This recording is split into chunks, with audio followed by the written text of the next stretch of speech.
wabarakatuh. Saya Tianstiani, prodi PI semester 5, mata kuliah Psikologi Pendidikan, dosen pengampu Ibu Nur Rahmatillah, SPSI MPD, Universitas Islam Al-Ihya Kuningan. Di sini saya akan menjawab beberapa pertanyaan seputar psikologi pendidikan.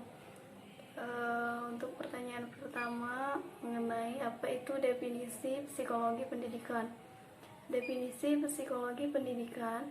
Pendidikan adalah ilmu yang mempelajari bagaimana manusia belajar dalam pendidikan, pengaturan, efektivitas intervensi pendidikan, psikologi pengajaran, dan psikologi sosial dari sekolah sebagai organisasi.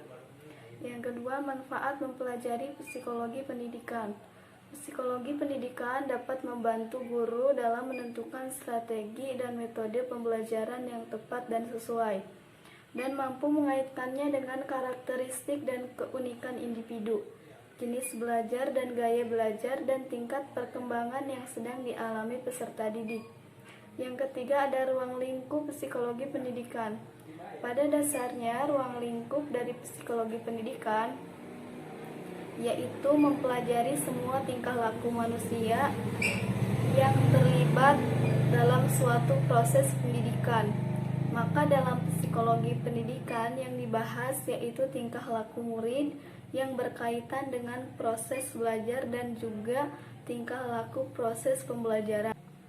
Yang keempat, ada metode yang bisa digunakan dalam proses psikologi pendidikan. Pertama, ada metode observasi. Observasi bahasa lainnya adalah pengamatan. Pengamatan ini biasanya dilakukan pada seorang peserta didik atau sekelompok peserta didik dengan cara yang sistematis. Lalu yang selanjutnya ada metode tes. Pada sebuah penelitian di dalam dunia pendidikan seringkali melibatkan metode tes. Pada metode ini diajukan berbagai pertanyaan yang telah dirancang untuk dijawab oleh peserta didik yang akan diamati oleh kondisi psikologinya. Tes dilakukan dengan kaidah-kaidah tertentu. Biasanya tes dimanfaatkan untuk keperluan praktis. Lalu ada metode eksperimen. Pada suatu rentang waktu tertentu dapat dilakukan eksperimen untuk mengumpulkan data. Yang selanjutnya ada metode kuesioner atau angket. Angket adalah suatu instrumen pengumpulan data. Bentuknya biasanya berupa kumpulan-kumpulan pertanyaan yang telah dirancang oleh peneliti psikologi pendidikan sesuai dengan tujuan peneliti. Daftar pertanyaan yang tertulis pada kuesioner biasanya diserahkan kepada peserta didik untuk dijawab mereka. Lalu yang selanjutnya ada studi kasus. Studi kasus adalah metode yang digunakan dalam psikologi pendidikan, di mana dilakukan suatu studi atau penyelidikan pada seorang anak didik atau siswa. Penyelidikan ini dilakukan untuk mengetahui latar belakang peserta didik tersebut, baik berupa latar belakang ekonomi, sosial, budaya, fisik, dan mental. Lalu yang selanjutnya ada metode klinis. Metode klinis merupakan suatu metode yang juga sangat sering digunakan dalam psikologi pendidikan. Metode klinis dilakukan dengan menyelidiki perilaku seorang peserta didik yang banyak melakukan perilaku penyimpangan yang dapat membuatnya kesulitan belajar atau menghambat perkembangan belajarnya. Lalu yang selanjutnya ada metode proyeksi. Proyeksi adalah suatu metode di mana penelitian terhadap seorang anak didik dengan memberikan gambaran-gambaran atau tulisan-tulisan atau bentuk khas seperti game, sehingga tanggapan terhadap gambaran-gambaran atau tulisan-tulisan dan game itu dapat diterjemahkan untuk memproyeksikan perilaku yang ditunjukkan oleh peserta didik.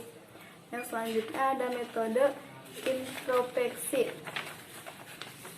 Ini adalah metode yang sebenarnya cukup rumit untuk diterapkan, di mana para ahli psikologi atau praktisi pendidikan melakukan introspeksi atau pengamatan terhadap apa yang terjadi di dalam dirinya sendiri. Lalu yang selanjutnya ada pertanyaan mengenai proses mental yang terjadi kepada manusia dan bagaimana implikasinya dalam proses pendidikan. Saya di sini mengambil proses mental, yaitu mengenai memori. Memori sendiri merupakan tempat atau alat menerima, mengelola, menyimpan pengalaman atau informasi ke dalam otak dan dapat diambil kembali atau mengingat kembali informasi tersebut. Memori memiliki peran yang sangat besar dalam kehidupan manusia melakukan aktivitasnya. Tahap-tahap mekanisme daya ingat yang pertama adalah memasukkan informasi. Dalam hal ini diperoleh dengan belajar, kemudian menyimpan informasi tersebut. Setelah menyimpan, tahapan terakhir adalah menimbulkan kembali informasi yang telah diperoleh. Proses mengingat dimulai dengan pengkodean, penyimpanan, dan diungkapkan kembali untuk tujuan tertentu di kemudian hari. Guru dapat menggunakan berbagai macam cara untuk membantu siswa dalam proses mengingat. Di antaranya dengan cara pengulangan, melakukan pembelajaran bermakna, organisasi, elaborasi, dan pembayangan visual. Agar hasil belajar siswa dapat dicapai secara optimal, diperlukan pula penguasaan guru terhadap pendekatan pemrosesan informasi, terutama tentang ingatan dalam proses pembelajaran. Dengan demikian, usaha guru untuk meningkatkan mutu pendidikan perlu diarahkan pada pengembangan kemampuan mengingat, mentransfer informasi, dan meminimalisirkan lupa dengan menerapkan strategi yang tepat terkait dengan kemampuan tersebut. Lalu yang ketiga ada pertanyaan seputar bagaimana psikologi pendidikan dapat mendukung tercapainya tujuan pendidikan, terutama pada masa pandemi sekarang ini. Nah, sudah kita ketahui bahwa peran psikologi pendidikan di dalam lembaga pendidikan yaitu agar kita selaku pengajar dapat memahami tentang berbagai aspek perilaku, baik itu perilaku mengenai dirinya maupun perilaku orang-orang yang terkait dengan tugasnya, terutama perilaku peserta didik dengan segala aspeknya, sehingga kita dapat menjalankan tugas dan perannya secara efektif.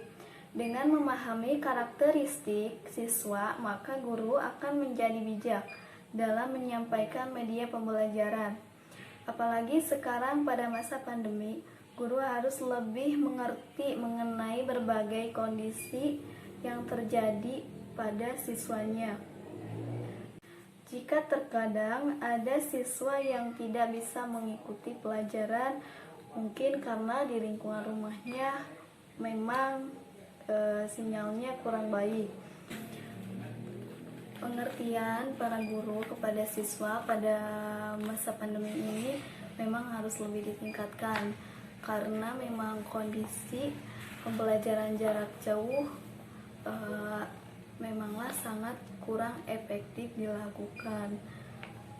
Contohnya saja, jika kita ada jadwal jam 9, nah terkadang banyak sekali murid yang tidak bisa masuk mata kuliah tersebut karena berbagai kesibukan yang terjadi. Alhasil pembelajaran menjadi kurang efektif. Dan baik, mungkin itu pemaparan yang dapat saya sampaikan. Kurang lebihnya saya mohon maaf. Ditutup. Wabillahi taufiq walhidayah. Wassalamualaikum warahmatullahi wabarakatuh.